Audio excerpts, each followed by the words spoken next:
Hello friends, welcome back. You might be wondering, Irene, where the hell are you? I'm in the office. I came in at 7 a.m. to film this for you, so you better be grateful. I'm kidding.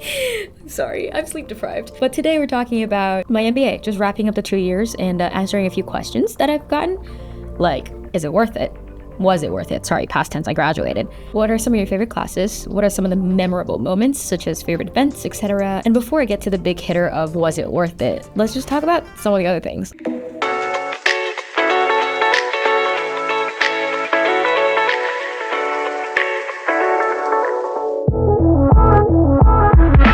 So I came in wanting two things. One, pivot my career. Second, build my network. That was pretty much it. I know some people come in with like, okay, I want Nobel laureates teaching my classes, etc. That was not one of my goals, but to some people it was, and that's totally fine. I just think you should come in very clear about what you want, and you shouldn't want too many. It's like a couple things maybe are doable. Anything beyond that, you're just greedy, honestly, because it's impossible. I wanted those two things, and I did get those two things, so I'm very happy with it. And in an MBA, FOMO is such a constant presence for a lot of people. So if you don't really have a clear goal of what you want, you're going to get dragged into a million different directions, and you're going to hate the experience. Or not hate. Hate is a very strong word. You're not going to love the experience. Because you're kind of just floundering around. So I think it's very important for you to write down, or at least mentally take note of what your goals are. And yes, some things you do have to change and be a little bit more flexible, but the general overarching goal, what do you want out of your MBA? I think that's what you have to answer. And yes, it was part of your essay question, so you probably bullshitted a lot of that. But now that it's reality, you have to really think about it. Like, what do you actually want? Be honest with yourself, okay? Favorite classes. I have one, top of mind, negotiations, hands down the best class. And if you ask a lot of MBAs, this is probably in their top 3. Might not be their favorite, but definitely top 3. Negotiations was such a cool class. It's basically teaching you how to negotiate. And there's so many scenarios that they put you in. You get paired up, you get put in trios, quads, what's beyond that? Not quintuple. Whatever. Anyway, groups of 5, 6, 7. You've done all of them. Multi-party negotiations. And they put you in different simulations, such as I'm an employer, you're a recruiter, and like we're trying to work out a deal. There's a 4-party negotiation that was super cool. It's a basketball player for the WNBA, their sports agent, the GM of the team, and the CFO of the team. So there's 4 parties negotiating, and everybody has their own interests. So how it works is you get a case that you have common information, and then you have your role information. So that creates like that information asymmetry that happens in real life, where you can leverage to negotiate and you work out a deal. Then you enter that deal into the portal so you can see the average of what people landed on. And sometimes the best thing to do is to walk away from the deal. If you get a shit deal, you can walk away. So they're teaching you like what your BATNA is, what is the lowest thing you're gonna take, and then you're gonna walk away. What did you offer her again? For negotiating the deals? The grind doesn't stop. It's currently 9:45 p.m. at the office. Like, Times Square is lit up. But I just want to talk about this quick case real quick. Most times there are different information for different parties, but this case was special. This case, we had a 3-party negotiation and everybody got the same case. Because of that, you had to prep for all 3 parties. And I'm going to give you the information so you can pause the video and think about it if you wanted to. A, B, and C. If all 3 parties enter an agreement, you get $121K in funding. If A and B get into a deal, you get 118. If only A and C get into a deal, they get 84K. And if only B and C get into a deal, they get 50K. If no deal happens, then no one gets anything and you probably go broke business. The industry just blows up or whatever. A is the largest party out of the 3. It contributes to about 70% of the industry activities. B is the middle, about 30%, and C the smallest. It really could get by with just any funding, honestly. You can decide how you want to split the funds out of the deal, total funds that you get. So pause the screen to think through how you would make a deal if you want to, if you were A, B, or C. But in my case, I was A. If you take 45, then I would get, 73. Okay. But then if we did a deal, it'd be 9,000. And then if you guys did a deal, how much would it be? If you get 40, and then you'd be getting 10. So I guess it kind of comes down to like, do you want the 75,000 or do you want the 73,000? Right. Ball's in my court. Is it very important to you to have 9K versus 10K? I mean, we're really small nonprofit, every last cent counts for us. We're in a really tough position. So you would go with 10K. So if I matched the 10K, and so we did 74, 10. Yeah. Okay. Catherine? Well, what if I was willing to give you 75? 75, 43. Yes. I'd go with 75, 43. What if I offer you 44. Okay. I don't want no money, I need something. So if I got 44, Yeah. I see where the problem is now. So if it's 44 and 6. Wait, sorry, 44 and 6. Then wouldn't you be interested in partnering with me to get 10K and I get 74? You get 4 extra K. To that, and then you try to leave me for it. That's my problem here. I would be happy to do 10K. I guess, yeah. Yeah. what I was saying is that then I came with I would 75. So now we're in a stalemate of Yeah, it's up to you how material that 1,000 I don't want to screw either of you over. That's the problem. We could discuss a three-way split again. If you guys I don't think a three-way split could match.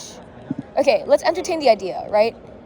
If we stick with 74, there's not much left of the pie. There's like way below. Actually, it'd be 47 left. So then if you took 43, what would that be? Which is not a win for you. Yeah. We're at a stalemate, ladies. Yeah. Okay. I'd be happy to. I'd be. Oh my God. I can't believe you're making me choose.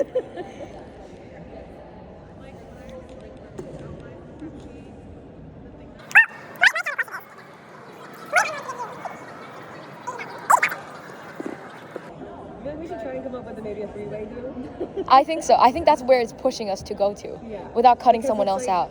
Because it's like there's really no way that.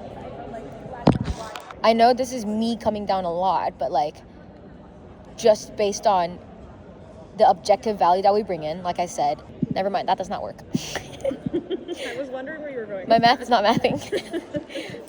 I'm about to be an asshole. Okay, ready? Yeah, let's hear it. I'm Oh. okay with cutting Margie out. I'm just Okay, yes, I'm about to say. getting fucked here. Carrying marginal case, if we did it, we really need the money. And like, You really need the money. I'm the one who has zero funding in almost any scenario here. I really need the money. So I'm just saying, like, we walk away with 76.42 or 74.44. 74.44. What percentage? I have no clue, but it's initially the last deal that you offered that Carrying was gonna match. Okay. 44 and you get what? 74. I'd be doing good in the US. You don't want 75? Oh, so now you just hate me. I want this deal done. Then take 75. I'm Then- a little guy. You just go back to this one. Okay, if you get 74, Well, you get more. because I think there's value in bringing all of our mindsets and all of our skills Together, We can create that- future partnerships. If you think about this, you're either getting 7 or 0. So you would be completely unwilling to do a solo deal with me, but you would be willing to do a solo deal with me. I never said I was willing to do a solo deal with her. So We you're were at the unwilling start to do of. any solo deal. I mean, I would like to bring us all together where, we can really kind of try and make this a long-standing partnership with OHHS. I'm down. I'm down for a long-standing I think, partnership. we could constantly go back and forth as far as like, We would not reach an agreement. you Yeah. know, you might get an extra 1,000 here or there. I think kind of in like the larger scheme of things, like 74 is more than 0, 40 is more than 0, 7 is more than 0, and it's a start of, towards the right direction. Yep. Securing long-term funding. For all three. Is there any way you can convince you guys to give me 8 if you would do my I was actually just thinking that. I was thinking if I came down by half, so 73.5, and you did 39.5, we bump it up to 8. Do we have a deal? I would do I'm deal. Deal? How do my numbers add up to 193,000? Deal? Was that a deal? Did I hear a deal? Yeah, I'm a deal. Was that what did we? Is the mathing? 73.5, 39.5, 8. You get 61% roughly. I get 33. You get 7. Yeah. Those are big roundings, but Sure. I just want a deal. Let's do it. Handshake. Good deal. I don't think I maximized my value, but fuck this. At first glance, A does have the bigger power, but truly, when it came down to it, it was like 1K difference and everybody was greedy and I wanted to maximize my own value. So that was obviously the stalemate of what happened. One of the cases though, my friend was C. He was in another trio and he had the most fun. He swindled 21K out of the deal. You saw our deal. C got what, 8K? Which was about the average. I think the average was like maybe like 6 to 8K. So we were around the average. He got 21K as C because he was threatening to blow up the whole deal and it was insane. But anyway, back to the recap. Super fun class because you get to put up a lot of different personalities and try different strategies. I think my best one yet was I was on vocal rest for Battle of the Bands, which I'm going to get into as one of my favorite events. I was on vocal rest for that week, so I couldn't really talk. So instead, I wrote down numbers on a paper and I just slid it across the table and it ended up being take it or leave it. And I just slid it across the table and it worked. It was a good deal for me. And it was really cool to see in real life levers work. Sometimes you might be the smallest party, but that gives you a lot of leverage to work with because you're just like, nothing to lose, like that kind of situation. And that is very powerful. So I will say negotiations is one of my favorite classes because we got to do the negotiations and then we get to debrief after and talk about what worked, what didn't work, and why did that work, you know? There were supporting research to like show some of the strategies. Hands down best class. So fun. Favorite events. You know, I talked about Battle of Bands. So fun. So basically annually we get to battle Kellogg for Battle of Bands and 2 bands from Booth go and 2 bands from Kellogg. So 4 bands face off. The first year we did it at the Vic. Second year, Aragon Ballroom. Are you kidding me? Aragon fucking Ballroom? Oh my god. Oh my god.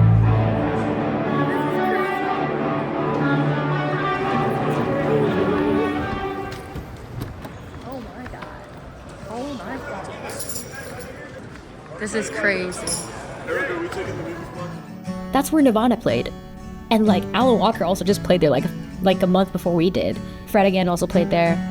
I don't know, these are like big names. Aragon Ballroom was so sick. We didn't win the second year. We won the first year. We didn't win the second year. But playing on that stage was crazy. And I think part of the band experience is literally, it's about the journey. Like you working with the band, the rehearsal rooms was part of the fun, trying to come up with a set list. How do you make it creatively work? So Booth works a little bit different from Kellogg. Booth does an internal battle first because there's no audition into the band. I think Kellogg does auditions into the 2 bands. Booth, you get to form with your friends, and then you do a booth battle first to pick 2 bands. So the school gets to pick it, audience and judges, and then those 2 bands go forward to face off Kellogg. Pros and cons to this situation, right? Everybody gets to participate for the first half of the year if you go to the booth to do this situation, but there's a chance that you spread the talent and you don't always win and beat Kellogg. We've only won once. Us, last year. Before that, I don't think we won, ever. Or at least the last 5 years we did not win. And we lost last year too, so, you know. But our band was good. We had really, really good people, like really talented, pretty much professional musicians. And we did damn good covers. I'm not even joking, like it was good. How good? I posted a cover of the band in one of my videos and YouTube flagged it because we were too close to the original. YouTube flagged it. They were like, nope, instrumentally sounds too similar. And I was like, okay, we did great. I have a documentary up here for the first year of how it all worked. So if you're curious, go check it out. Might do a second year vlog with Aragon Ballroom and stuff. We'll see. There's a lot of things in the pipeline. Running with the Bulls was a really cool event. Again, we face off Kellogg. There's a rivalry there. I don't need to say much. You already know about this. You get to play on an NBA court, the Bulls court, before an NBA game. 12 to 15 minutes on the court. But trust me, like 3 minutes and I was dying. Like the air is so thin for some reason. I couldn't breathe and I was coughing so much. Like I basically was the only woman on the team for a few years now. I think I've been the only woman. And so I had to like put in a lot of work, like show up every week, multiple times a week to play the pickup games, to show that I can play, to play with the team, to make a pitch for, hey, can we get a women's spot? You know, that kind of situation. So it was a lot of work going into it to be able to play. And being a woman it's in and of itself, playing amongst guys is just not to your advantage already. And then the imposter syndrome hits real when you're on a court, an NBA court, especially in front of randos, like NBA audiences, and it's just stressful. But it was fun. I got a jersey out of it. I got to run on an NBA court. I got to play. I took one shot, missed it. It was close, but I missed it. There's a 1-year recap up here that I have. You should watch that, about the favorite events in the first year, in chronological order, I believe. Similar events happen in the second year. It's just you feel different as a second year. But yeah, that's kind of it. And in terms of lifestyle, second year versus first year is very different. You have your friend groups. You're choosing quality over quantity this time.